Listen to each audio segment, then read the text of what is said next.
எல்லாத்துக்கும் பொண்ணு பிடிச்சிருந்தா கல்யாணம் முடிஞ்ச மாதிரி தான். என்னது எல்லாத்துக்குமா? ஆமாங்க, நாங்களும் 10-15 இடத்துல பொண்ணு பார்த்தோம். பொண்ணு எங்களுக்கு ரொம்ப பிடிச்சிருந்தது. அந்த அம்மாவுக்கு தான் பிடிக்கல. அந்த அம்மா யாருங்க? உங்க வரவுங்களா? எங்க பக்கத்து வீட்டுல வாடகைக்கு குடி இருக்கிறவங்க. ஆக உங்க தொகுதிக்கே பொண்ணு பிடிச்சிருந்தாதான் கல்யாணம் சொல்றீங்க. என்ன வரப்போற மருமக எங்க வீட்டுக்கு மட்டும் இல்ல, எங்க ஊருக்கே மருமகளா இருக்கணும். என்னது? உணர்ச்சி வசப்படாதீங்க. எங்க குடும்பம் அவ்வளவு மரியாதையான குடும்பம்னு சொல்ல வந்தேன். ஓஹோ, அவ்வளவு பெருசு இல்லையா? இந்த அம்மா யாரு? என் தங்கச்சிங்க. ஏமா உங்க வீட்டுக்கார வரலையா? அவன் கிடக்குறான் புறம்போக்கு. அவனை பத்தி என்ன பேச? என்ன புருஷனை பத்தி பேசின உடனே குப்புன்னு ஏறுது இந்த அம்மாவுக்கு. அது ஒண்ணு இல்லைங்க, கல்யாணமான மறுநாள புருஷன் முண்டாட்டிக்குள்ள ஒரு கசம்சா, அதான் நேரா இங்க வந்துருச்சு. என்னாச்சு?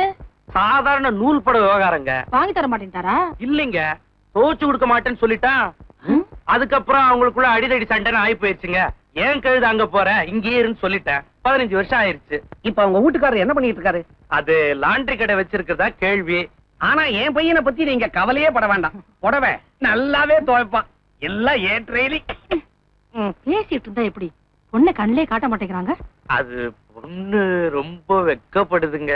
பின்ன இருக்காதோ என்ன? அந்த காலத்துல நான் வெக்கப்படல. அது சரி, நாம என்ன சினிமா படமா எடுக்கிறோம்?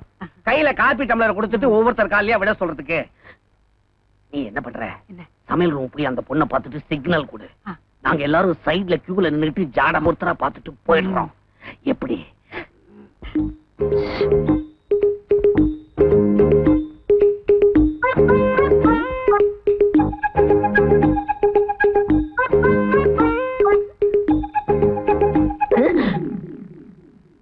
அழகு வழியுதுன்னா அசடுல வழியுது. வயசு கொஞ்சம் தூக்கலா இருக்கும் போல இருக்கே. மகனே வடிவேலு, நீ மாட்டினடா. சமைக்க தெரியுமா? தெரியுமே. துணியெல்லாம் துவைப்பியா? நானே தான் துவைப்பேன். கணக்கெல்லாம் போடுவியா? போடுவேனே. எங்க 10ஆம் நம்பர் வாய்ப்பாடு சொல்லு. அந்த ஒரு வாய்ப்பாடு தான் மறந்து போச்சு. பரவாயில்ல, இதெல்லாம் கேப்பீங்க, அப்புறம் பிடிக்கலன்னு போயிடுவீங்க. ஏண்டே, பொண்ணு என்னவோ அழகு கிழகுன்னு அங்க போனா கழுகு மாதிரி ஒரு கழுவி தலையை விரிச்சு போட்டுக்கிட்டு நிக்குது. இதான் பொண்ணு. இதுதான் பொண்ணா? அப்ப அது பொண்ணோட அம்மா. ஏன் சம்பந்தி, என்ன கூட்டிங்களா? இவங்கதான் தலையை வாரிக்கிட்டு நின்னாங்க. ஏங்க, நீங்க தான் பொண்ணோட அம்மாவா? பார்த்தா பொண்ணோட அக்கா மாதிரியே இருக்கீங்க. எங்க ஊர்ல எல்லாரும் என்ன அப்படிதான் சொல்லுவாங்க. நீ ஏன் வெக்கப்படுற?